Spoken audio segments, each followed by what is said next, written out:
The third time I got kicked off a roller coaster was last year in October. I went to Knott's Berry Farm, which is like a cheaper Disneyland. And it's literally a berry farm. Like every roller coaster ends in an exotic jam stand where they sell jam. And for Halloween, they deck it out. They call it Knott's Scary Farm.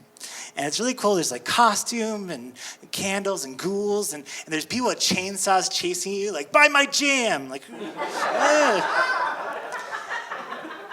And I went with my skinny gay friend, Sean, who I knew from New York. And he knew me when I was thin, so I was like insecure, but he didn't say anything. It was great.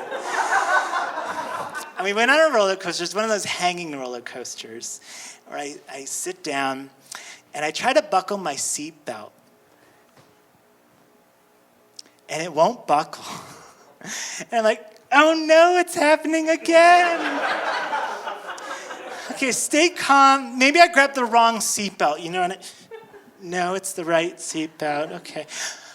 Okay, maybe if I just hold on real tight, because I'd rather die than deal with this right now. And the Carnie, I think that's what the 14-year-old roller coaster engineer, is like, hey, someone's not buckled in. And I'm like, oh God, he knows. And I realized, like, oh, when you're fat, like your belly sticks out, and sometimes the seatbelt hides underneath it. So maybe he'll just think it's buckled if he can't see. And so I'm like, I got this. And he's like, checking, okay. And he comes up and he sees, and he's like, oh, sir, can you lift your fat? And so I lift my fat, and it's not buckled. And he's like, here, let me try. Then the Carnie tries to buckle my seatbelt with an old Carnie trick, breaking ribs. And I'm like, and my skinny gay friend Sean's like, what's fat? I've never seen fat. I'm like, oh, I'll tell you when you're older. And and the other Carnie's like, what's going on over there? Like, he's too fat for the seatbelt. I'm like, oh, like, he doesn't look that fat. He's fatter than you think. Like, That's the title of the show.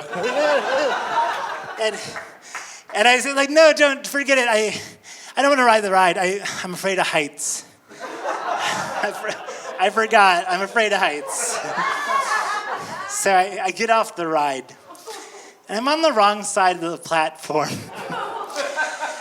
So I got to walk backwards through the queue. It's like a 10-minute walk just to think about what I did. I walk in, and people are coming towards me in costumes, like a vampire and cheerleader and werewolf. And they're like, is the ride broken? I'm like, no, I'm just too fat for your existence. And I go and I sit on a bench outside the exit, eating my exotic jam. And I think about all the things I miss out on from being fat, or mostly insecure. You know, like I don't ride roller coasters anymore, and I don't swim because I don't want to take my shirt off. I haven't taken my shirt off since 1990. It was a hot day when I was 5. And I don't dance because I'm afraid the jiggling will never stop. I can't ride roller coasters, and I can't sit on lawn chairs because I might kill a dog. And I can't fit in coffins, and no matter what I do, there's this constant anxiety and stress, and like, am I gonna be able to sit on this chair, or is it IKEA? I don't know. We're playing with our lives here. And I'm just tired of it, you know?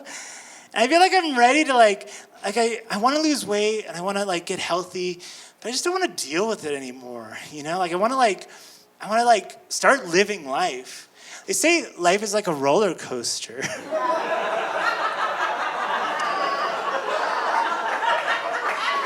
And it is. I'm not even on the ride. So I'm slowly getting there. I'm taking my time. I'm trying to enjoy life now as I work my way to getting healthy.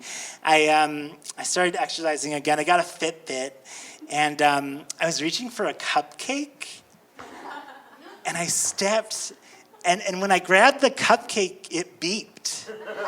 Like I hit my daily step count.